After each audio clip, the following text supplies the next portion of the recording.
Seigneur, que ta grâce, seule ta grâce.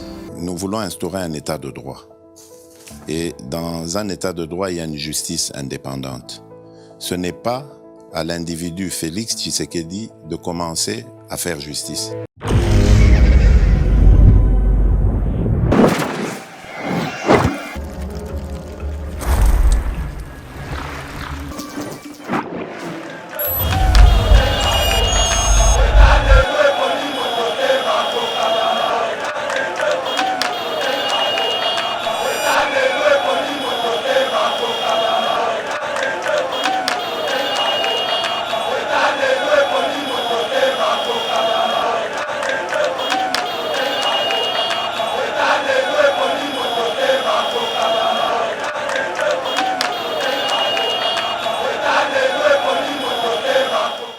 Mesdames et messieurs, bienvenue sur Eba TV. Très heureux de vous retrouver dans le cadre de notre émission Éveil patriotique, celui qui a l'information a le pouvoir. Aujourd'hui, nous avons vraiment ce devoir-là de vous informer. Ma Kabunyo Sali Kolekana Mboka na biso République démocratique du Congo, Lelo Bokoye Bayango.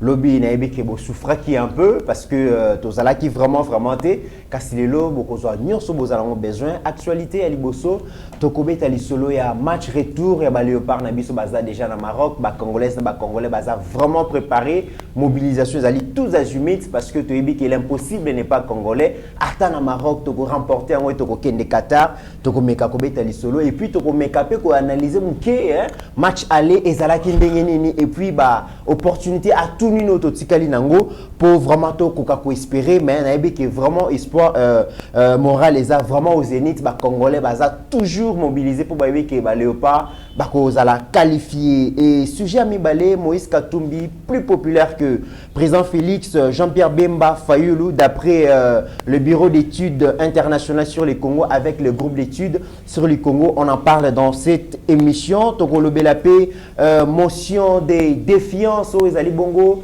initié contre ministre et commerce, ministre économie pardon, Boebike Biloko et Mati Makasi sur le marché congolais, député Ndeko Eliezer Tamboué, na honorable Ogi Kalonji, moi na terre jaune, initié vraiment motion de défiance et lobby mercredi ministre économie à cause de la devant élu du peuple à s'expliquer par rapport à la hausse généralisée, il y a prix sur le marché. Toko Betapé Solo, mesdames et messieurs, il y a Makambozali Kolekabongo entre Rwanda et la République démocratique du Congo. Lobby lundi plusieurs positions. Il y a forces armées congolaises, Zalaki Bongo cible et attaque. Il y a M23 soutenu par les soldats rwandais. Kasiba Rwandais Bazali Koboya Yango Balobi. Et Zali manipulation. Il y a opinion par le gouvernement congolais. Mais tout le monde qui est déjà Mokonzi Mboka dernièrement Paul Kagame soi-disant va se réconcilier pour na climat zali malamu te pona nini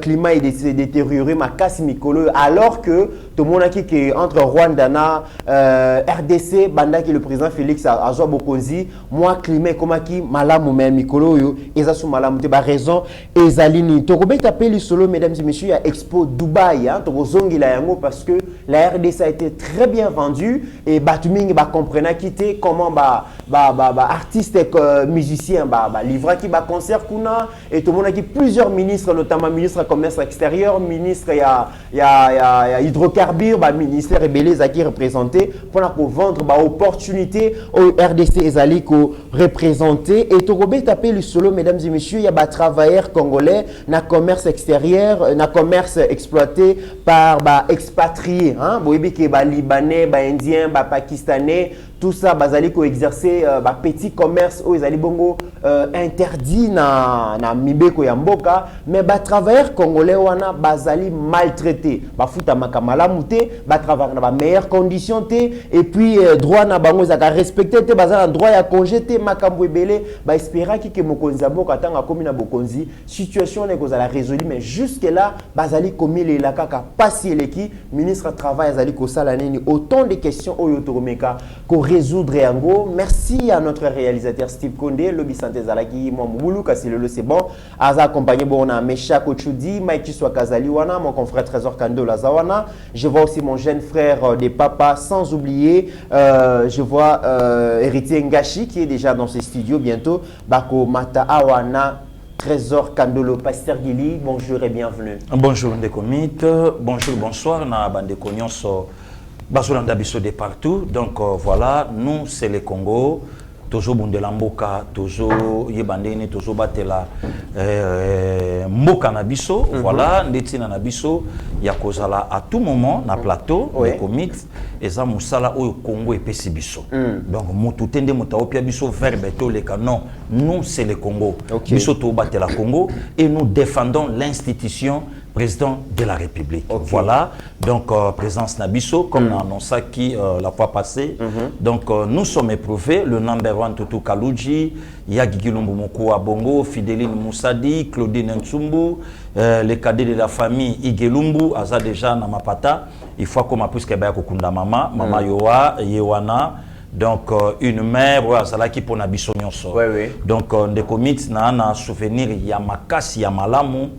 Na yebité ce qui le number one a aussi rappelé na eloko na oloba tamu achida zocha photo à maman un jour tu vanda boye tu banana so kolia je crois tu zobeta masolo pamba la moko mama bimi azope sanga na kaluji concert azolo balobi alobi gili bon lokwa to bando benge mingi yaya ah oui yaya alobi abi na zo ebisa bino bocha na mutu lokwa bozoko la toutes les femmes sont les mêmes donc okanisate que oyo aleki oyo te oyo zolinga kotisa ye na ba penser que yenda leki bato nyonso Ndekomiti to ale na bana mais ti tokoli lelo mama yo wana tiki biso esprit wana makambo aloba na biso lelo etelemi donc ba éducation mingi tozui puisque bato beleta msu bakanisa que non musiciens za so ndeni mais tout atangi tout atangi donc atangi na Beaux-Arts oyo mama pasalaki enseignante kuna donc tout atangi donc ayebaki azalaki vraiment mwana ndako kutu ngai Ndekomit osola na ye tozalaki na oyo na téléphone na Sand City donc ngai kutu même papa oyo aboti bango atiki biso déjà bambula totikala oka place papa zolo balingala te donc ba valeur o kalu jaza nango ya ko maîtriser français anglais ayebi mwana ndako ya ko maîtriser volant ayebi mwana ndako. Donc, Moutoumoko abimi mana kata famille, mais comme musique y a la qui passion, embrassant cela naïe, puis le lot il est parmi les musiciens, il est parmi les musiciens, au Tkala Romona na blue que belé belé na Moutouté, à se garder toujours naturalité. Yako kunda mama, yako lelaye na ba honneur nyonso. Condoléances à Yeba TV Mobimba, Yeba artiste Kaloji parce que ça moko ya ba fan na biso. Yako sama ba fan nene ya Yeba TV. Ya Yeba TV et puis merci aussi na bande ko nyonso ngiringiri ba accompagner bango en commençant par l'inévitable Achuda ya Olga na monaki vidéo ba Junior Asso ba Kulutu Hilaire Situ donc na monaki bande ko belé ya ngoto. Vraiment merci, c'est ça la famille. Très bien, Pasteur Guili. Alors, Pasteur Guili, dans Zongili, sous ce pan, on a dit que yo, ba maman baza, oui, à moi, ya souka, et toi, presque na souka. Ba maman balobaki, Pasteur Guili, alobaki que, en tout cas, moi, on a biso, on a ba faveur. Non, de comité, en tout cas, pour na bolingo yeba TV pa na bango, pe bolingo na bango na yeba TV pour le loko bo sanate, biso to soa kangolu. Et ça ngolu de comité, ba te belé ba ko loba. Mais ceux qui ba yo ki yo ba prophète ba yo ki na yeba TV et je peux ça le quoi information et ça yangote. Donc ils en ont qu'à grâce. Alors le ko la to la ka ki bango. Au lieu de souka na mois de mars c'est aussi mbaté. Alors bande ko belé pe ya mois d'avril bazali y compris dans de konanga Mitterrand ya. Bande ko belé pe ya mois de mai bazali na ngai moko. Donc toko koba ti toko manango na fin de l'année pour bande ko quand même ba mona ke yeba TV azotambola na bango. Donc mieux vaut tard que jamais. Petite sœur na ngai Niclette Wembanaya a fêtaki anniversaire na ye il y a 48 heures passées. Oyo pe le loto zo tombela ye mbotama yelamu photo yango wana elongi wana bozo mona yende mutaye juste à peine de commit. Vraiment. Donc, il y a un de commit Nassima. Donc, Niclette Wembanaya, mieux vaut tard que jamais, petite sœur. Mbotama Yelamu. Tobo Sani Pété, la cadette de la famille. Yazana Canada. Rachel Mwende Lanaya. la cadette. Docteur Rachel. En tout cas, toujours c'est la carte champagne bof. Raphaël Ozali Koyoka, leader d'opinion. Bof na boy na beta ba satande. Raphaël donc bomba champagne. Bof so na beta ba satande mobulu. Voilà. Pour l'art déjà la sinadama. Mais aussi vous ezaka katala. OK. Donc ani vali boso petite sœur a fêté kuna cheyo. Donc moi beaucoup ko biso peto bois. Ala Canada, champagne zo de Canada. Donc champagne zo ya déjà. Bof, merci beaucoup. Donc, il y a Rachel, Nzamba Selo Bola Mobele, plein succès. Mais Binobo Bonsaka à place, donc Kalate. Yeba TV vraiment, donc Kuna. Donc, depuis Cape Town, Liliane Machabou, ami de l'école. Ami de l'école. Moi, na classe, il y a HD, les grands génies. HD. Donc, Liliane Machabou, merci madame. Heureux anniversaire, Nzamba Salelayo. Na Cape Tozana Bandekwe Belé. Papa Patrick Kabango Bazakuna, Papa Pichimanga Bazakuna. Francis Kamanda Zaraye Morote Kuna. Oui, Francis Kamanda. Donc voilà encore les lots. Liliane Machabou. Yewana heureux anniversaire. Maman Rose Chala Chai. Yakulu Tunabiso Chai. Via Linko Tika la Talobi. Vechai Ngenge. Vechai. Abi. Pasta, à ton anniversaire, mère, mais moi photo. Et permettre, moi, Batouba Mounake. Visibilité, donc, Maman Rose, heureux anniversaire, mieux vaut tard que jamais aussi. Nzambé à Batelayo. Lionel Émile Le Panier, depuis New Delhi. Donc, il y a eu ça, Lelo. Talaka Tina End. Batouba Hollanda et Bativi. Donc, Lionel Émile, Mbotama Yelamu, mon frère, Nzamba Saïlayo. Et Bola Mobele, toujours clôturé na Benita Motombo. Donc, la mère de son père. Donc, papa Jean-Jacques Aïb Singalobi, passe à Naobota Moananga, maman Nanga Zokufa. Donc, on a payé comme maman. Ça, c'est très bien. Donc, fan n'a comme pas possible. Donc, yé maïb sa papa na lobi, na chez Bati Vitala. Donc, Benita Motombo, 13 ans, lobi déjà le 30 mars. Nzambé, c'est la bango babola mobile. C'est ça aussi la force à Yeba TV de Comitéran. Ba parents baza libanda ba inkilka bana bango Yeba TV. Ba inkilka bana bango vérité et puis ba inkilka bana bango Congo. Donc bana musu baza kuna poatika kolela fo ba benga yende comité. Ba yebisanga. Bana musu baza kuna poatika kolela no fo ba benge pasteur Gili. Donc ba musu pa mona émission qui toko do fo pasteur Gili apia Mukongo. Donc voilà, et ça valeur au lelo toteki na monde, une façon aussi ya ko communier Congo na bandekone ba Liban. Très bien pasteur Gili, ça c'est vrai et ça ba congolais belé bala la kate ceux qui ba yoki nouvelle ya mboka te. Et ça lokola papa to maman bimi aye ata mwana la ki foya ko simba est-ce que ça li fièvre c'est aliaki. Merci na bolingo bozali ko la ki sa pour mboka na bino République démocratique du Congo et Yeba TV toza vraiment engagé pour na ko informer bino na makambunyo sozali ko le kanamboka. Pasteur Gili avant vraiment to kota na beya émission oyo tu yebi que toza représenté valablement par nos léopards na Maroc, bazana Casablanca, match ezalelo donc match retour awa to ndombana ki me mutu abeta ki muninga sala kité to baluki na mabele biso mibale na Maroc bango bazongi to landi bango kuna. Pasteur Gili lelo moral ezandengeni non des comités moral eza au top donc ndenge to saboye na yebite so mutuni na ko lota na ndenge o ya loteleli mais ndé to fandi bo qualification kaka Pasteur Gili nazo yebisa yo qualification na ba maghrébien ndé comité et pas na biso awa to koki bango tende kuna to koka Pasteur Gili ndé comité bazaka kete na be biso na échec wa Pasteur Gili non ndé kona ya na betela o lisolo o eza troisième confrontation des barrages ya du monde ngana bomaye na moko na 73 le 9 décembre 73 ya bomanga na moko le 8 septembre 85 ngana kendaka na 74 yake na 86 au siko eza des barrages yanga na ye. Ah bon? Ouais. Muta otika mutana otika ete Pasteur Gili ndé comité ba marocain ba chenyo so na oyebisa yo ba match ya boyende sika Congo la kisaka ki Congo na ye balobi kutu ba joueur na biso lelo balalite ba mbete bango po bazala balala te insomnie po bazala na tomesana nango ndeko miti bato bakolela lelo nde bato bayebite na betana zingo di Gabon à l'époque pour le komi Panther na betana bango ba menansa biso kuna bakufa 2-0 donc babiloko wana Congo amesana na ye nango ndeko miti na betana Ghana na 98 na Burkina Faso.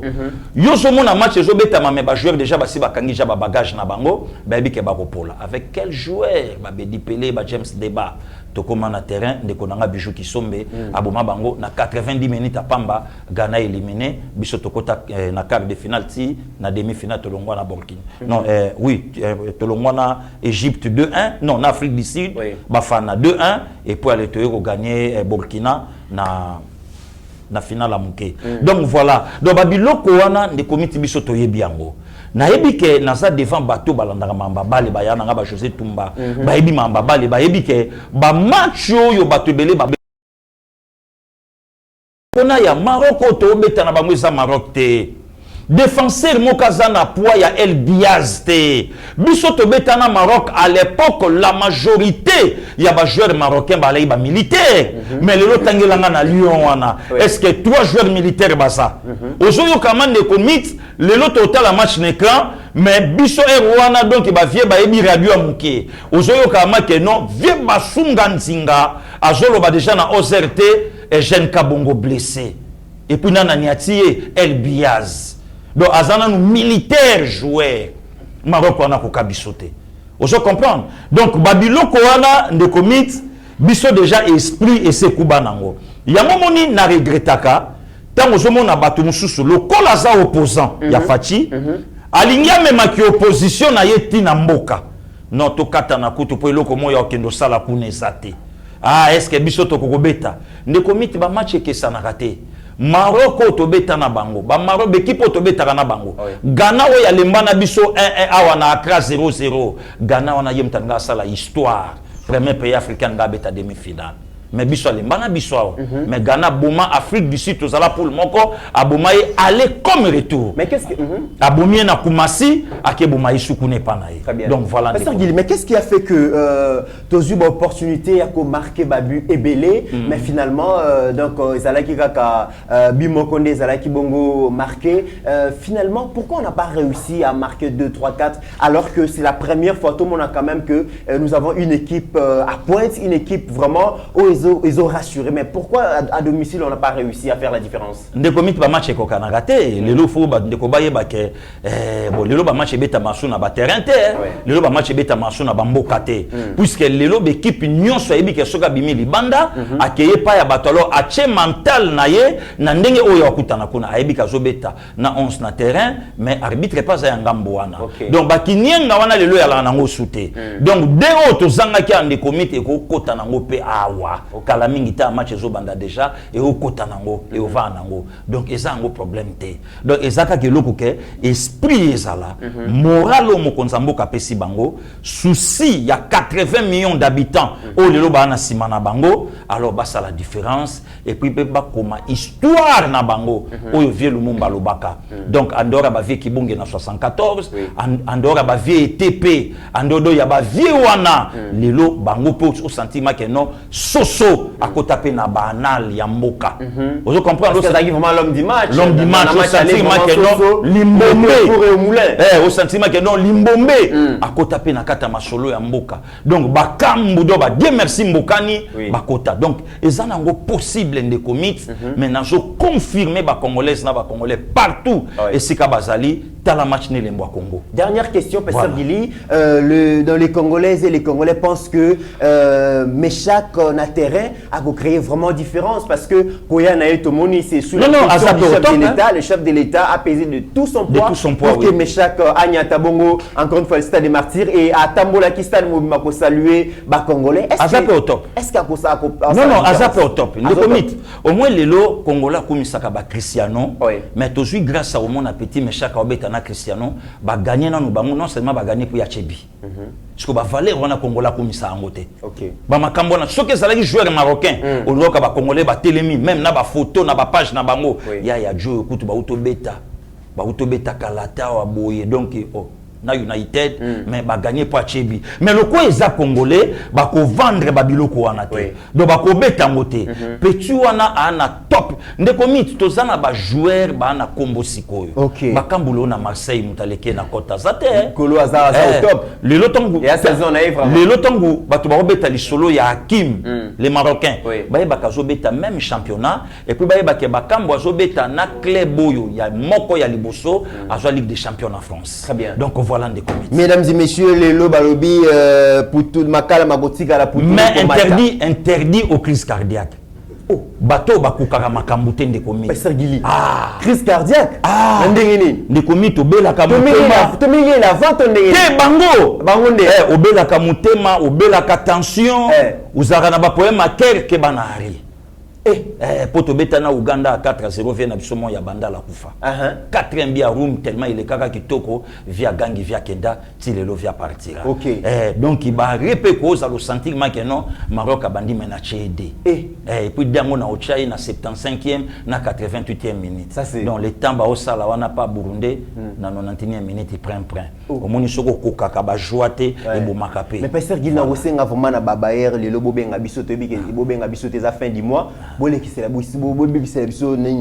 la journée était totalement match makambo ya babayer na locataire totalement après parce que les lois à Congo mutunyo sala nyongo na ko benga été tikana nous total match ça c'est très bien pasteur Gili to y une actualité les lots tolali tolamu ki be lobby F donc M23 groupe rebelle Oyo et Bomamaka na Mamadou Ndala les vaillants colonel Mamadou Ndala tout le monde yango esekui lisusu mais esekui yango moko te balobi ezana appui bongo ya Rwanda ba attaquer lisusu ba territoire na biso plusieurs positions ya FRDC armée na biso zalaki pris pour cible na colline ya Runyoni na Tchanju place wana bitumbe zaki makasi lobi et toyoki le général Sylvain et Kenge Oazali bongo porte-parole et gouverneur militaire et Nord Kivu a PC détail et attaque wana nyonso bakangi 2 soldats rwandais. Il y a je pense 64e bataillon toyo kana nous déclaration oyo comme ça toya kozonga. Merci le comité. Les forces armées de la République démocratique du Congo portent à la connaissance de l'opinion tant nationale qu'internationale que dans la nuit du 27 au 28 mars 2022, le M23, soutenu par les forces de défense du Rwanda, les RDF, a mené des incursions et attaqué les positions des FARDC, de Tchanzu et Runyoni dans les territoires de Rutshuru. Au cours de ces attaques, les forces armées de la République démocratique du Congo ont mis la main sur 2 militaires rwandais. Il s'agit de l'adjudant Abiyarimana Jean-Pierre, matricule AP de 27 779 et du soldat de rang Uwajeneza Muhindi John alias Wadje. Les 2 soldats rwandais sont là-bas, je vous les présente. Ça c'est l'adjudant Abiyarimana et l'autre là, c'est soldat de rang appelé Uwajeneza Muhindi John. Ce sont les 2 qui ont été capturés au combat dans les territoires de Rutshuru. Tous sont du 65e bataillon de la 402e brigade d'infanterie des forces de défense du Rwanda. Ces 2 sources crédibles précisent les noms de leur unité et l'identité de leurs commandants de bataillon et de brigade. Le 65e bataillon et la 402e brigade, commandés respectivement par le lieutenant-colonel Rurindo Joseph et le général Nkumbito Eugène, sont basés à Jarama, au camp militaire Kibungo, au Rwanda. Au regard des informations fiables fournies par ces 2 sources crédibles, les FARDC s'interrogent sur le sens de la mutualisation des efforts en vue des opérations conjointes avec un partenaire qui ne respecte ni ses engagements vis-à-vis de la RDC, encore moins sa propre parole à l'occasion des différentes rencontres et échanges entre leaders à tous les niveaux. Pasteur Gili, finalement, qu'est-ce qui se passe entre le Rwanda et la République démocratique du Congo? Le président de la République, Kobenga Kagame, récemment son frère, tomona ki bakolade comment bango mibale bazali malamu bazotambola malamu tout ça mais toyoki même que après Dubaï mokonzi mboka kendaki na Jordanie bakutani na Paul Kagame pour na koluka réconciliation parce que Kagame ces derniers temps vraiment ezali ko simbate toyoki même que entre Rwanda na RDC makambo ezali ko simbate et surtout que mutualisation ya ba force ya armée na biso ba Uganda sans ko intégrer Rwanda Kagame a ses pellités. Tous allez koyoka pe ba matière première au Rwanda bandaki ko exporter tout ça, à ko exploiter na Congo et Kitima. Qu'est-ce qui se passe finalement? Bon, en fait, les comités, il faut comprendre que non, depuis Fachi a comment na pouvoir position ya Rwanda na Paul Kagame et comment bien et comment bien pour nanine. Rappelle-toi mon frère, na début ya pouvoir à Fachi, ba yini ya Congo. Babandaki kolakisa na peuple congolais que non, c'est Kabila qui dirige, c'est Kabila qui contrôle et puis c'est Kabila qui fait tout. Maintenant ce que ton Kabila a kem panzi, siko babi ben non, bo sikoyo elo ni torobeta. Non, c'est Kagame. Or, na premier voyage à chef de l'État na Kigali, ayebisa Kagame bien. Ne commit, au moni même à l'État, non, Bible pardon, après sinzela na l'État lobby. Avant ngaïna de comité ranto kweya et pas bazouzi to mekana to solo là. Notre président de la République c'est un diplomate. Ayebisa Paul Kagame ngana yo toza ba premier président. Avant yo il y avait un Abiyarimana, pasteur Bizimungu, patati patata. Ngaipe 4 bazala vanga. Mais ba frontière na biso eza censé tika la boyeti mokili et comme na soka. Donc toko kene na makambo ko solo là et au sala bien. Alors Paul Kagame croyait que ba dividende o ya banda yi ko tirer na Congo a ko continuer yango lisuti na Fachi croyant que Fachi yuma na ye mbendre na ye toro na ye a ko sala o nyonso ko sala d'où il fallait ko tchana no état de siège et puis toyeba qu'est-ce qui se passe en fait na espace est tu es ko remarquer que même bande ko na biso moko ba congolais baza au service ya Rwanda pour na ko tangisa makila ya bande ko na bango. Mokonzi mboka lobi toko continuer na état de siège ti esika toko mona ke makambo ekoma bien mais ndeko miti nana yebite ke lelo il faut Paul Kagame fâché colère à Paul Kagame vente na ye ya ba or ba kolta ba biloko nyonso lelo bese salami makasi lelo akose pela nango lisute ba biloko nyonso wana yango moni ezotombola ba biloko mais réponse musclée mokonzi mboka pesa ki et pas ba collègue na ye abibo yebisa ye omoni congolais azana ki congolais na ye n'esprit donc congolais lingala soka zoloba ba tout fo ba mona make non. Donc, et le la chef de l'État moni na ba calme, ba to ba ça lokola azobanga. Or ça peut se lier. Ba agitation nyoso zo mona ndeko mit. Lelo na usa d'accord à confirmer ba to. To landi même à ta collègue na yo moko ba journaliste ali banda. Très mécontent que ndeko mit obi kabalo ezobetama awa lelo na ko fungola bato.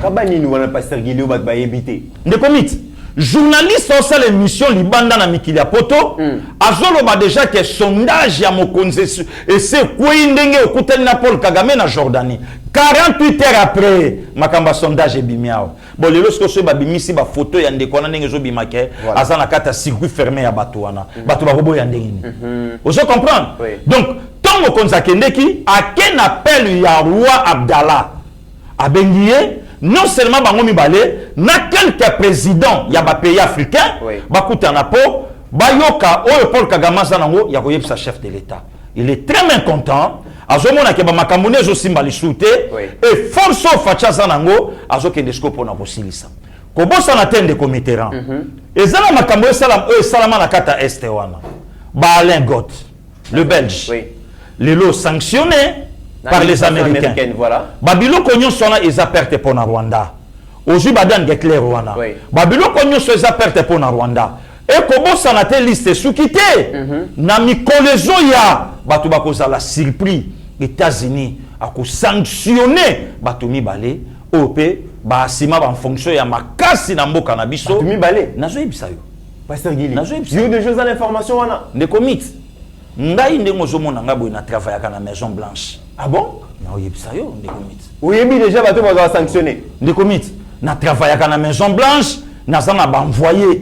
ba Marie Cécile Okito baza kuna to travailler na bango bango bakotaka na circuit ba pesinga belema ba RM ba Roger Muntu baza kuna ba Charma Tonkole baza kuna ba Freddy Musangu ba yali ba Papa Cheki Kabamba o ba travailler na kata Washington DC alonga siko na za représentant na bango Pasteur Gili donc kala mingi te de commit pardon kala mingi to zo mona etumbe zo koya yango zo mona mususu bango nyonso mibale ba komo sala par tous les moyens na 2023 bazonga pona nini race de vipères pour pouvoir les protéger bango race de vipères qui vous a appris à fuir la colère à venir kanda ezoya siko oya zolinga azonga allez bazui armée numérique babwaki 2023 yé allez babandisco diabolisation contre les chefs de l'état na 2023 yoté au talipe koto Del Piero Del Piero Del Piero milâtre tozana moto moko Del Piero azolinga comme président Congo mais yé mboka na bango Naples Naples et c'est comme Maradona Joana se atombo lango likolo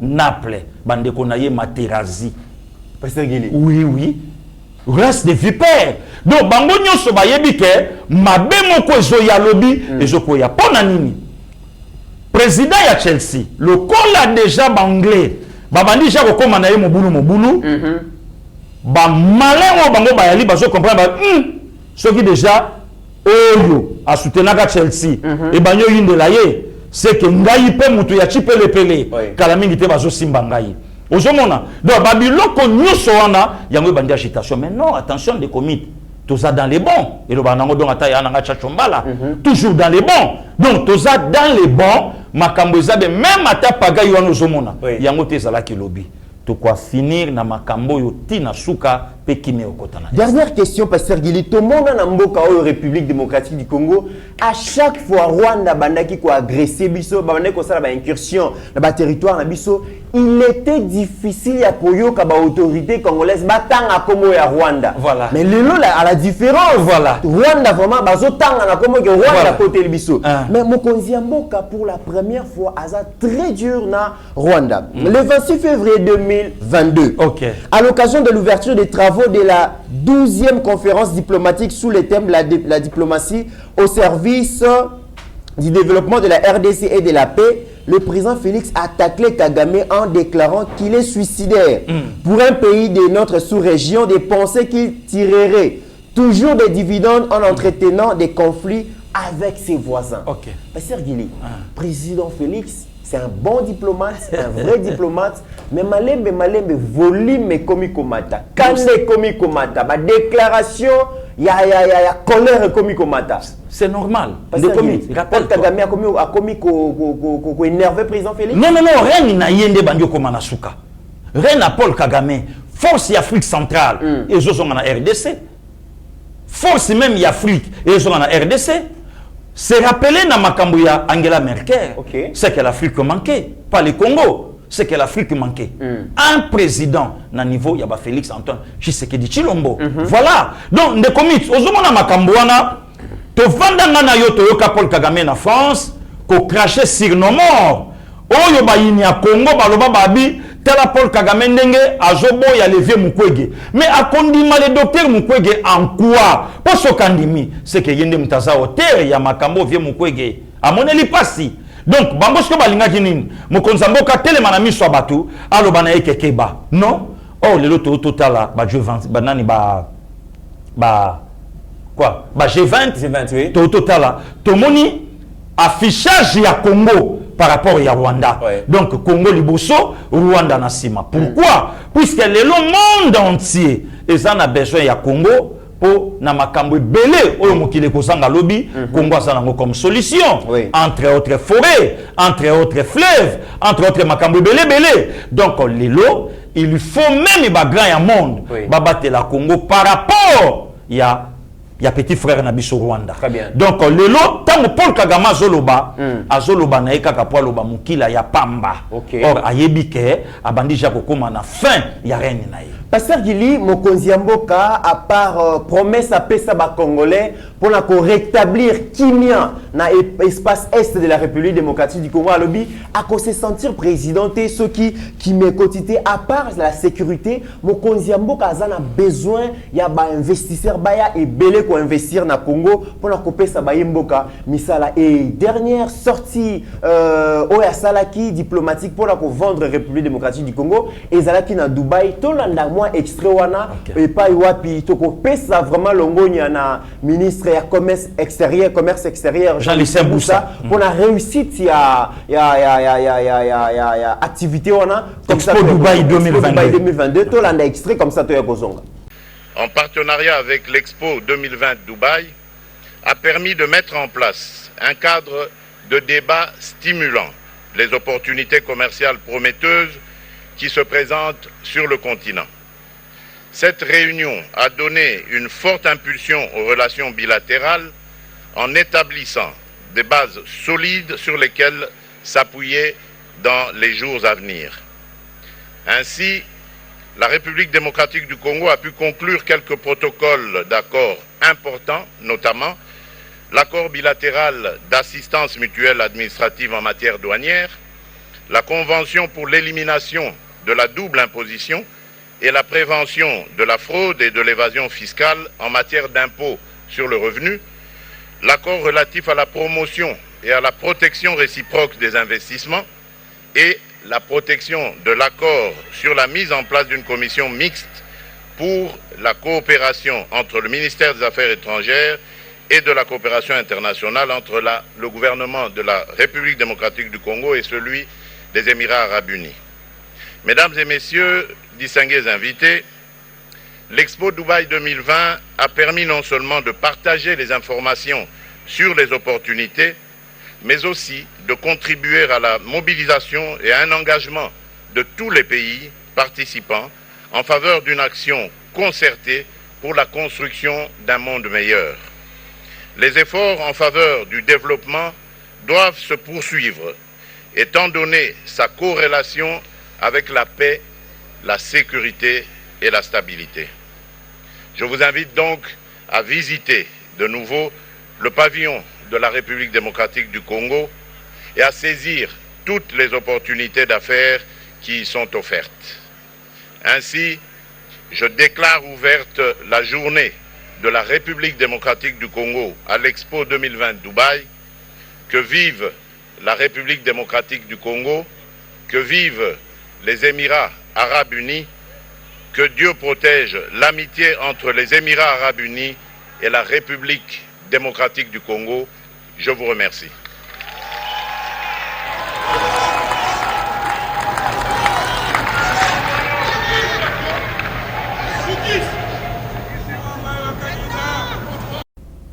Pasteur Guili, le chef de l'État, est vraiment déterminé à lobby que Congo ezana oyo nyonso bandeko bazali koluka. Tozana ba potentialité ebele. Tozana ba potentialité na ba ressources minières, tozana potentialité na ba agriculture, tozana potentialité na tourisme, tozana potentialité na hydrocarbures, tozana potentialité na culture. Le chef de l'État alakisi bandeko Dubaï ke soki boye ko investir na mboka na biso bokozwa mbongo ebele bokosala ba faire ya malamu parce que tozana ba matière nyonso eko faire fonctionner ba industrie multinationale. Pasteur Guili, pensez-vous vraiment que ezalaki important que Expo Dubaï 2022 Salema? Mais les comités, est-ce qu'elle n'a jamais causé na Congo? Est-ce qu'elle n'a jamais causé là? Ngakutu na linga ki même atabande konanga ya diaspora, moment kutu ya kosala ba vidéo ya ko crier que facha teki Congo. Nde yango yo. Puisque oyo mokonza mboka sali na ministre Jean-Lucien bakende côté ka Congo na bapaya. Effectivement bateki Congo. Bateki Congo pourquoi? Oui, voilà, merci beaucoup de comités pour nini. Le pays était dans l'oubliette. Le pays n'existait plus. Mboka ese kufa ki mboka babomba ki yango mboka koma ki club d'amis. Ya baninga au koti carte visa au juste 50 000 à koti carte kuna azu autant et loko boy salami bombo beliami nango yango moni même des comités même FMI. Aboya même kopé sa biso mbongo po yebike régime il y a 18 ans. Et c'est là que le régime ya bandoki musana bango ko liambongo ya mboka et peuple azala na pasi. Mais lelo tongo konza mboka ye. Ndeko mito yebi eza na ba ministre msumo konza cha na libanda bo ba yokana te mais ba sali musala makasi entre autres ba Jean Lucien Boussa Tonga. Donc ba sali musala lelo kaka kobimisa Expo Dubaï 2022. Non seulement Dubaï, Émirats Arabes Unis, Mboka Mobimba. Lelo yebike batu ya misolo ebele. Lelo bateau basimbi même matériel de Madrid. Lelo bateau basimbi même Paris. Lelo bateau basimbi même ba club ya makasi na poto. Bato à côté kuna. Et si kami solo ya mokile vandi. Sko mokonza mboka memi Congo. Akei abi botala ba potentialité o ngana zanango. Et puis ko bossa na tende komita saloba yango abi muto azana posa Congo akota na fenêtre te. Voilà. Akota na grande porte ayato solola o ya nango besoin azwa o pe biso to nango besoin. Ya maloba pasteur Gili muto azana président Congo akota na grande porte na fenêtre te loba mala muto azana besoin na posa Congo akota na Rwanda te akota na Uganda te akota na Burundi te mais akota na Congo pasteur Gili. Mais c'est cela qui parce que kuna neza ba fenêtre. C'est cela qui bongo tende komitera. To vanda wa likambo 5 chantier to mona ba chinois ba ye. Oui. Facha ko matoke de tuna na Chine na bibiso to ebite ke to tinda na biso bato na ba sa banzela. Or bato lelo déjà ba sala banzela ba salia. Zoka bakota na fenêtre. Bakota na fenêtre. Oh te escroquerie. Il y a makasi de commit. Parce que tant mo konzamboka lobi boya. Oui. Alors Jean Lucien Boussa na politique na ye. Oui. Il a effacé na bomoto na ye mais présent politiquement. Oui. Donc les lots eza naba ministre Makele le kaka otali musalarien. Mais aujourd'hui il y a des ministres comme Jean-Lucien Boussa okomona monaye okoyoka yoka yete mais makambo azo sala na kati eza makasi mingi yango no moninga pasagili na préféraki na accompagner ye puisque ngana soutenir na bato nyonso balingaka Congo. Expo Dubaï 2022 ben investisseur nyonso bakomi il fallait mokonza mboka Alex Bango Congo ndenge Congo izali a expliquer bango atalisi bango Congo bango mosko place bakoti bavandi babi bon yo kozwa côté nini ngana kozwa côté nini ngana kozwa côté nini ngana kozwa côté nini grâce ya effort ya ministre commerce extérieur oyo a matérialiser vision ya chef de l'état ya ko vendre ba valeur obiso tonango na mboka et ya ko zwa pe ya libanda ya ko kotisa mona kati voilà son rôle le comité je trouve mal lelo otala un frère et na âge na ye ça on a assez à débrouiller mbongo na ye à sala ka commerce na ye voilà encore des abrutis un commerçant dans la politique un commerçant Azalaki candidat président de la République dans l'élection en 30 décembre 2018. Le lot a critiqué à l'obi mais non, mon konzakenda qui Dubaï pour amema ba mission préféré na ye. Le comité je me pose la question pengai moko yano est-ce que na mboka oyo tozana batu balingi mboka ou bien tozana bandoki na kati ya mboka? Nyonso ba critiquer toujours négativement. Mais ba propose à côté. Mais ba propose à côté. Ba propose à côté. Pasteur Gili par rapport il y a culture Pasteur Gili. Mboka na biso les grands Zaïre. Et yebana par rapport à Diamanté, Coltante, Horté, c'était d'abord la musique congolaise. Rumba lelo aux inscrits na patrimoine immatériel à UNESCO. Yangonde et ça là que mboka na biso pe yebana. Et je me dis Pasteur Gili c'est après plusieurs années Neto moni lisusu ba artiste na biso ba matina podium libanda ya mboka. De première il faut relever la. De commit au moins lelo hein. Ce qui batu ba yebite il faut batuna. Oui. Ah. Kulutu docteur Mayele oui leader bonena beta vidéo moko boy. Te loko ko beta mote. Ndeni yana nga Jean-Luc Chimbalanga. Au moins ndeni loko ah ndeni boya José Kayembe. Et loko monde ba biloko wana il faut ozala na bateau lelo ba ko ikolakisa yo. Ndeko me lelo soko tuni ndeko wana. Na vidéo o ya sali abi mokonza mboka akei ko dissiper misolo ya mboka libanda pour na mission préférée. Dans la lingala keko sakana na mbongo. Merci beaucoup mon frère. Est-ce que lelo batu ba yebi ke po box ya monde et comme on a ba millions sous ça ba millions banda a na Zaïre. Mohamed Ali George Foreman Maréchal Mobutu a chapake pour na kobimisa mboka dans l'anonymat et puis kotali sango acha ba millions. Alors les lots zomona ba box sinon c'est comment ko beta makofi makabo zo beta ozomona make no ba millions à partir awa nde comité siko nde kona soka salaki le 30 octobre 74 Anyaka Lobanini Keno Maréchal Mobutu Bima ebele Escaloba nde comité to vanda awa famille ya Michael Jackson l'année 74 bazaleno banamike bayaka awa to vanda awa le célèbre musicien à l'époque Yananga Bodo abetenga lisolongo James Brown bayaka awa donc abeta bandul nde comité na 86 Jimmy Cliff ayaka awa Kassav ayaka awa Pelé atia makolo na ye na katamboko sikoyo ndeko wana akoyi koloba nini na oyo kutu mokonza mboka ake omoni eloko esa biso lelo ndeko Mitterrand ya c'est la haine donc eloba nango ata ya nanga docteur Mayele sokoza opposant ya Fachi d'office omisali pe opposant directement ya Congo. Or, ozo vendre na oka motema mabe. Or, lelo, avant 18 ans, ministère du commerce extérieur existait toujours. Même Balaliboso, tozwa ministre lokola Jean-Lucien Boussa, oyo mokonza mboka benge excellent. Voilà. Donc, à Congo, na ministère na ye ateki. Non seulement ye, ozo monake cabinet za constitué na bato yo bakoki. Donc, oui, le chef de l'État, il faut mettre l'homme qu'il faut à la place qu'il faut. Voilà. Donc, Solvinia Kazadi, Yohana Aoubenga, maître Gims, Ayakokota. Valeur pour Nanini, il est dans les cabinets, il y a ministre Oyo Aosa Moussala, Ozui, Ataba Madame Koko, Ngobe. Donc, au moment à tout moment, à travailler ma vidéo pour Nani organisation vraiment super CP ba munyo so bakendeki ba romoleka donc bande ko nyoso ba laki na biso to tikalaki to travailler au four et au moulin pour permettre nini que récito ezala. Très bien. Voilà aujourd'hui Congo le drapeau est tombé makalisute Congo na Copa 26 Congo na G20 Congo na Expo Dubaï Congo Yewana et dès ce soir Congo na Qatar 2022. Très bien, amen, na lebi amen. Déjà bon mon aki que na Expo donc Dubaï 2022 excellence Didier Boudimbu a que présenter ma potentialité dans secteur hydrocarbures et tikala ko sala maté pétrolier et de Luka preneur et tikala ko sala maté ko présenter officiellement. Voilà. Le comité oyebi que li solo mo ba betela biso makambuka ya pétrole Angola. Mbongo moke bimaka.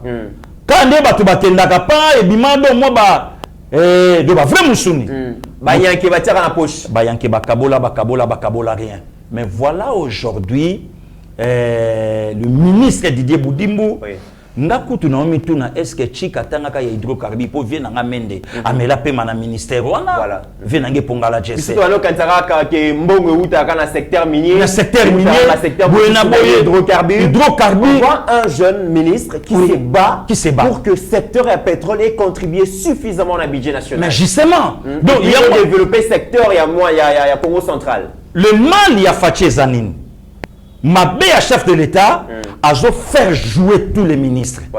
Bêta. Là qui ça va valeur na yo. Là qui ça va potentialité na yo.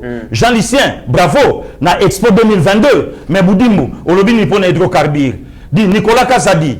Kuna ekoti combien? Dit Tony Mwamba, gratuité. Alors comment ça évolue? Alingete. Kuna ndenge nini donc ozomona makeno mokonza mboka azobetisa mama Gisèle Ndaya ozawapi ya zofimba kuna kotaba New York donc ozo sentir makeno je eza ya kofungwama otali kotoyo di justice kuna ndeni mami Rose Mutombo abi trop c'est trop naza ministre à cabinet na ministre à bureau te allez robe ali puta pantoufle allez tokita allez di madame Cindy allez tokita kuna di Matimu Saou tokita allez Alfred bisonyo soto kita tokende kotala pourquoi bato baze belé na prison et pour nani muta umela na prison akiti akeko découvrir que mutu nso azana makala parquet yebiete dossier pesa la et puis la Donatali na secteur à tourisme mesdames et messieurs je me suis naza contre ministre actualité na tanga kombo na été mais na Expo Dubaï 2022 ce que zalaki bato lokola ba Didier Bayeye ministre à tourisme na ebité ministre à tourisme et naébité. Je suis en train de parler, Steve Kondagola Sabino quand même, au Bozali comme on a dit, Aza Namboka Bato, na Kenya, ba bengi apé sa formation, na ba touriste kenyan, parce que va comprendre qu'Aza expert na secteur à tourisme, partout azali ko kende makambo azali ko simba bazo benga après wana okende Uganda ke Egypte ke Ghana mais na République démocratique du Congo secteur à tourisme foin na ba balobaka Didier Bayeye en tout cas bundana kaka po awape et simba pasteur Guy nazo pe cette information mon corps. Allez-y mon frère. Nous sommes le 5 mai 2015. Lancement des travaux de la construction du marché international de Maluku à Kinshasa. Et Salama. Joseph Kabila. Mite Salama. Coût à travaux. Coût à montant décaissé. 100 millions de dollars américains décaissés, mesdames et messieurs. Balobi, les travaux ont duré 2 ans. Curieusement, marché Oyo est introuvable à Kinshasa. Voilà. Na lobi na lingala. Na le 5 mai 2015. Mokolo ya mitano ya sanza ya mitano. Voilà, bani ba misala ya kotonga zando ya munene oyo bamboke ebele koya wana na maluku. Joseph Kabila, ancien président, a lancé yango.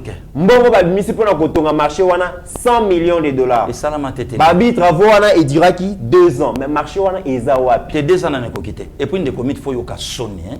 Lelo boyebi mobali nanga soka la kibino akokisaka. Lelo fo yoka soni même tata episcopo lelo akomi parrain ya bato bazu biloko na mboke koma privé mais azo critiquer régime oyo tomoni atanzeta mbila ya kulutu na ngai ata Roger Tshisekedi te ata ya kulutu na ngai Christian Tshisekedi te nde régime oyo ya zo critiquer ke bazana mawa ya peuple te mais place o tata episcopo akei biloko tata episcopo amoni atuni fikinité. Et si quand tu épiscope mati, a tout ni jardin oya awa ya ville te, kuna lobi na ko accompagner bino. Mais oya mboka, oyo bazo mouiller mayo, pombo ke kenende sika tate épiscope yini. Voilà, ba politicien congolais boko tubela. De commit 100 millions et kenda boy. Pour na marché na maluku. Introuvable. Yeso ki a lobby akokisaka bino moko boyebie Eliama. Non seulement yango. Pose ya pierre pour la construction, il y a aérogare. 500 millions. 555 millions. Bois, Eliama.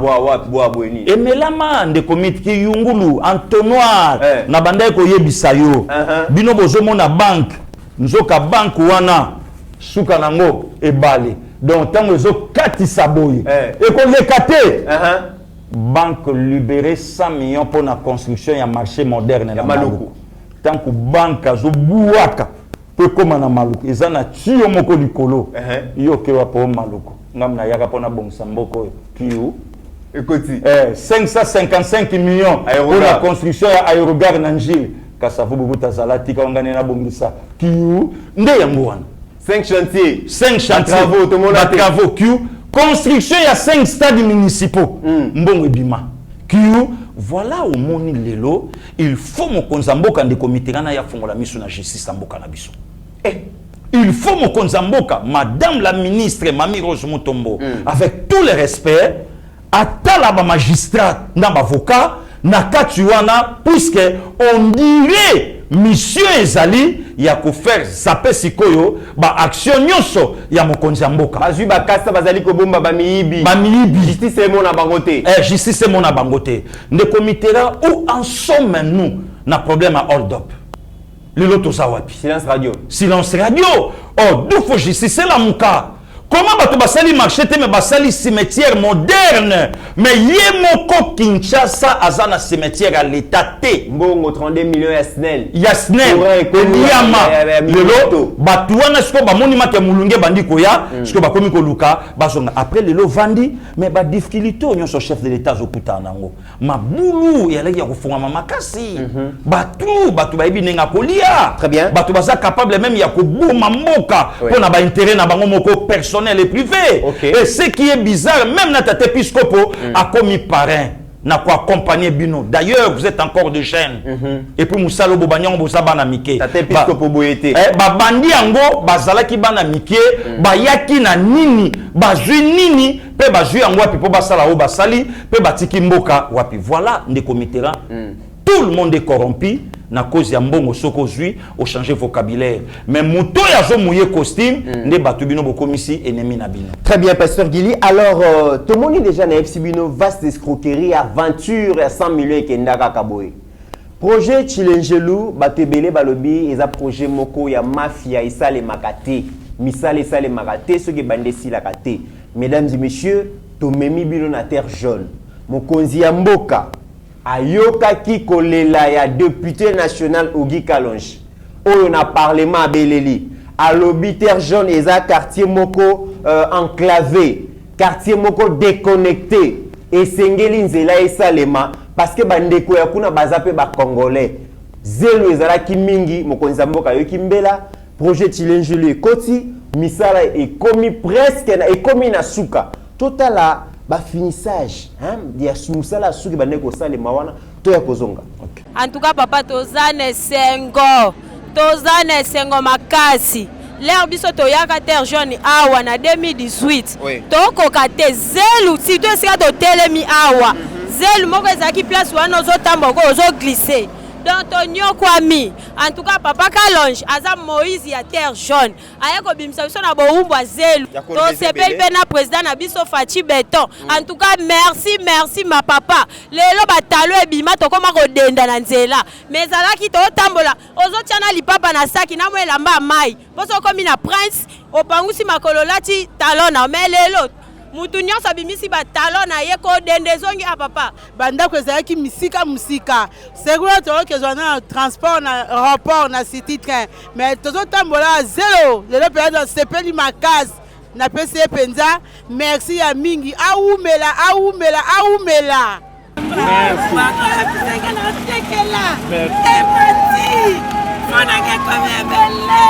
Papa, bitema nyonso eza epa na yo Papa Kalonge. Mwana biso, kana za na sekuna na baba la moto. Esiko tiela biso mwa pont ya force. Papa, eloko dezo sa biso pasi. Biso na sekuna courant eza te. Nazo bundera yango. Vraiment papa, nzambe akoba na yo. Nzambe asunga yo. Toza sima na yo mwana biso. Merci.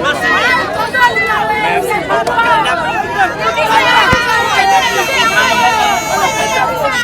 tozalaki neti ba villageois côté oyo ba président ebele baleka mais basali biloko faché asali te mwana bantu aza mwana lola asala penza continuer lisusu ta muso akosalela biso ya kulekawa na pesi merci mingi Ogi Kalonji biloko asali po azo sala suivi na musala na ye musala ezala ndenge wana ba mususu akopesa musala suivi ezate mais Ogi Kalonji azo sala suivi azo tala azo kita sur le terrain azo tala est-ce que bazo sala bio bazo sala mabe mais aye bazo sala bien azo tala. Merci beaucoup. Na sepeli na Fachi Beton na papa honorable na biso Ogi Kalonji en tout cas moni alali tani alali na alali tala point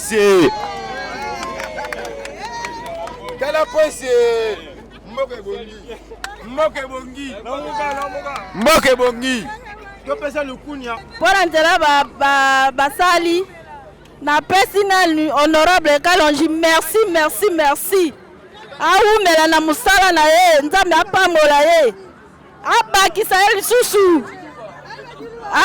lisusu makasi po akoba tina ngamwa mai asalela biso nzela toza na posa na ye makasi po lelo so tokomotambola boye na grâce na ye mutu asali po totambola boye likolo prince biso bana tel jour tozomona pasi na zelu moyo tambola eza te yango wana na pesi ye merci lisusu akoba azosunga biso mpe bamama na fo ya koteka talanga nde naza na bitabe nazotambisa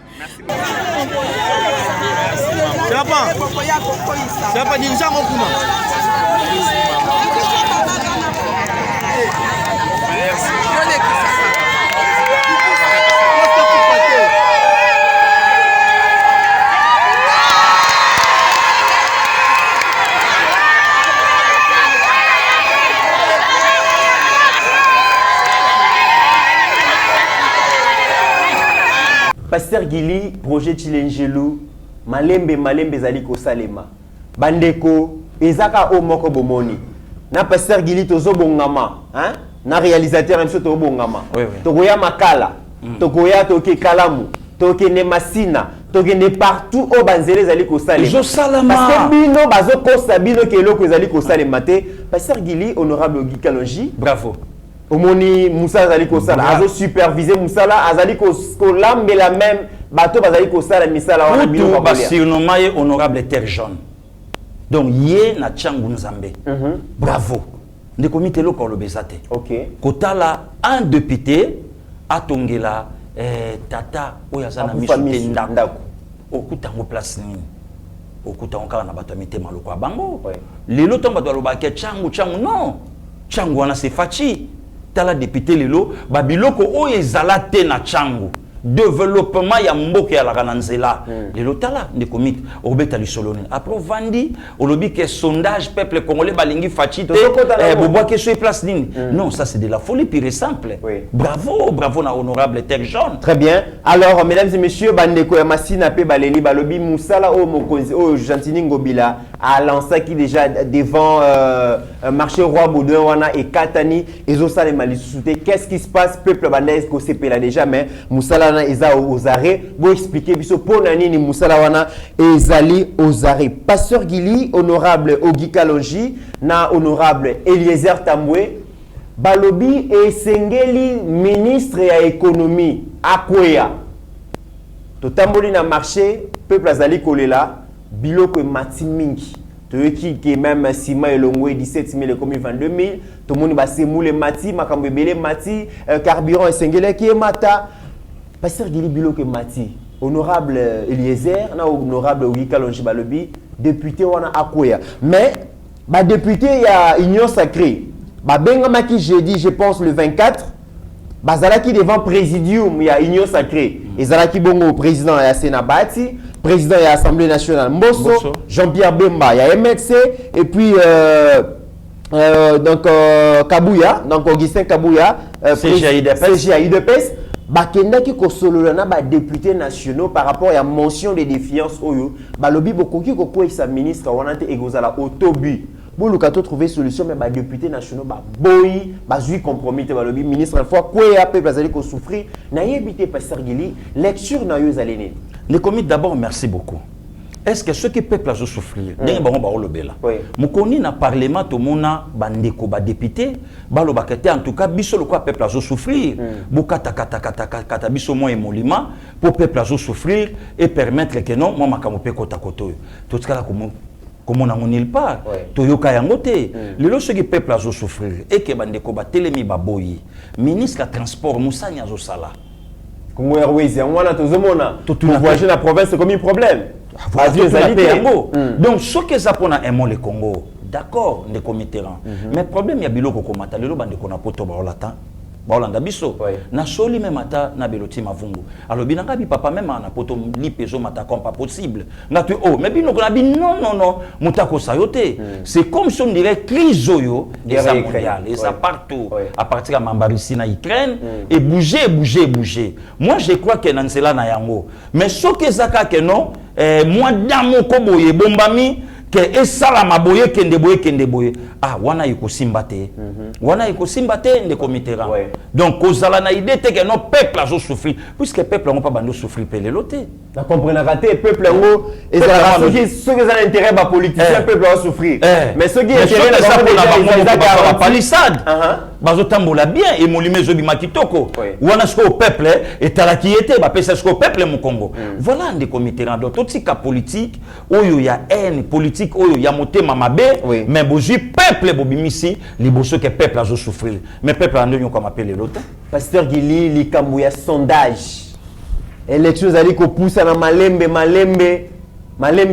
tozo kene na 2023 kasi bureau d'études international sur le Congo avec le groupe d'études sur le Congo basali sondage ezali photographie opinion hein public dans un moment donné pardon balobi 43% il y a intention de vote ba congolais ils sont favorables pour la Moïse Katumbi 39% pour la Jean-Pierre Bemba 34% pour la Martin Fayulu le président Félix Azakaka na 29%. Et puis balobi ba raison wana ezali que mokonzi azali ko promettre makambo ebele azo réaliser yango te makambo ebele peuple azelaki ba changement structurel azelaki ba réforme sociale ou économique mais ezali ko ya te yango wana peuple congolais apesi mokonzi mo Congo balobi Moïse Katumbi le politicien le plus populaire le Pasteur Gili le Bénin des comités za sonné kulutu nanga Dr Dieudonné Kambango alobi nanga lobi leki pourquoi ko discuter na likambo eza ya lokuta pourquoi ko bimisa mutoki na makambo eza ya pamba des comités un sondage c'est quoi ne pas une prévision des votes c'est une photographie ou une photocopie des votes si ko sondage est salama comment d'abord na ngana ibisayo ba magazine o wana nso ase ba biloko wana eza même pas fiable ya osaba makambo même pas bande des aventuriers ah bon et puis mutasali yango toyebi Materazzi mutasali yango Materazzi joueur en côté la politique na Congo oui na ngeni oya komela kamilate chaque sondage basé sur échantillon de 1000 personnes qui représentent 100% dans les sondages. Chaque sondage, échantillon, il y a 1000 personnes. 1000 personnes, on a basé symboliser 100%. Prenons l'exemple. Tu as 530 femmes. Tu as 470 hommes. Na 470 ans, tu as ouvriers, syndicalistes, na petit peuple. Si tu as 43, 39, 25%, déjà tu as commis à 125%. Si tu as yango baziani. Yebisanga. Donc vous avez manipulé l'opinion? Non, bazo meka ba ballon d'essai. Bazo meka bazo boaka. Muta sali yango to ebinde komi to ebi lelo na Congo to yambi ba monstre. Limbisanga yi. Ba monstre. Na zo ebisa yo ndeko mit. Nga na zo grâce à mona ya Nelina ya, na zo grâce à mona Rachel, na zo grâce ya mona Niclette na moni otala makeno ce qui perd tes mères au mona ma photocopie. Na Congo to zo ba sérieux problème. Papa mwindo le quoi congolais. Maman pe mwindo le quoi congolaise, mais babimisi milâtre. Tout le monde babilo quoi na. Est-ce que biologiquement il s'explique pasteur Guéli? Et chebiso mo bulu na zo yebisa yo. Et ça dit kambuya locataire aboti mwana elongi ya voisin et elongi ya bayer. Elongi ya kolo lupango. Tout le monde babilo quoi na awo. Otali mutatelemi bo atangi kombo tata na ye, babimisi kombo tata et na elongi ya tata na photo tata ozomona makeno oya biso. Otali maman prochainement la monito banolo bana image hein. Pona muna kobo izo simba te to simba tata to bimisi mwana. Alors nde batu baye ko tia biso poto awa na Congo. Ozomona mutazo pe sekolo tata na yemboka mususu. Non seulement pesi mais alakisi biso ke na keye pa batata nanga. Baboyi na koma mukonzi ya Congo. Oui.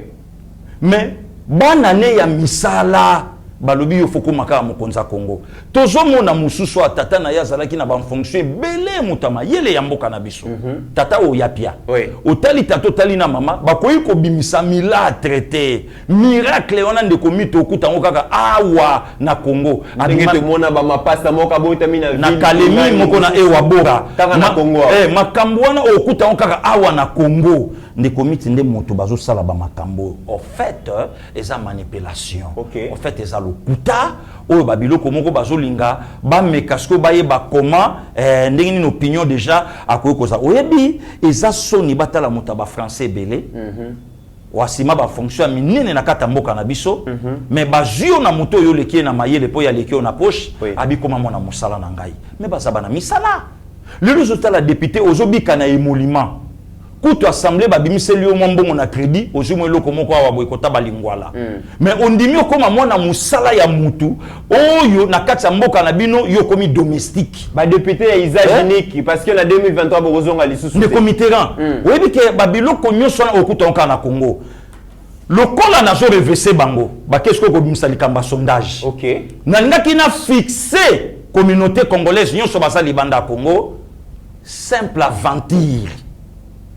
Il y a des milâtres moko patron ya moninga mususu. Babi mokonzamboka perdre popularité. Lukuta. Mokonzamboka za sous popularité. Ndeko mit. Lukuta. Nazolo banayo. Moto asali babiloko oyo batu bayebiye.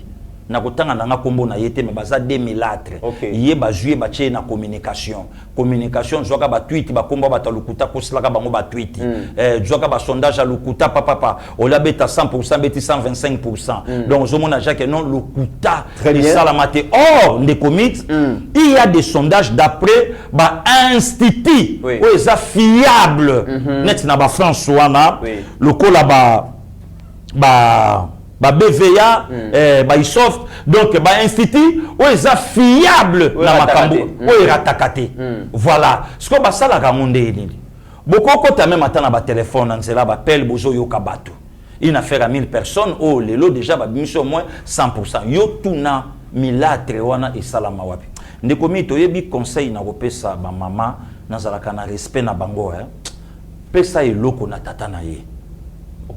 Pesa eloko na tata na ye soki eloko ya sango ya joueur ya menisier ozoke ko pesa ngo politicien yango monezo créer ba simba pasteur Gilito komi na suka vraiment émission na biso ba travers congolais dans le commerce des expatriés bazali ko continuer ko subir ba mauvais traitement oyo ba expatrié ba patron na bango bazali ko pesa bango notamment ba salaire donc ya malonga te ba pesa bango bazwa ba congé te ba respect ya droits humains ezalaka te bazali ko nyokwa manandenge ya kosakana te.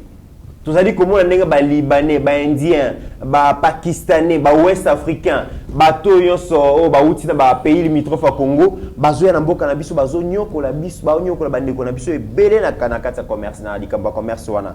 Et puis commerce, petit commerce na mboka na biso na ordonnance loi ya 2 août 1979 et pekisa ke mupaya ça la petit commerce. Mais ba chinois, ba libanais, ba pakistanais, ba komi ko ça la petit commerce, bazo vendre même na détail. Bato ba yela biso pendant 18 ans de bato ba pesi. Ministre ya commerce, ministre ministre ya économie, gouverneur ya ville à Kinshasa et puis ministre à travail. Bazali ko sala nini Pasteur Gili? Babilo konyo sone senga kaka mukonza mboka yemoko atele mapo. On dirait ils ont aveuglement. Mais c'est le président de la République avec tout le respect tango yaki na bokonzi même bandeko wana espoir na bango et yaki ka ipana yo pourquoi puisque bazo souffrir.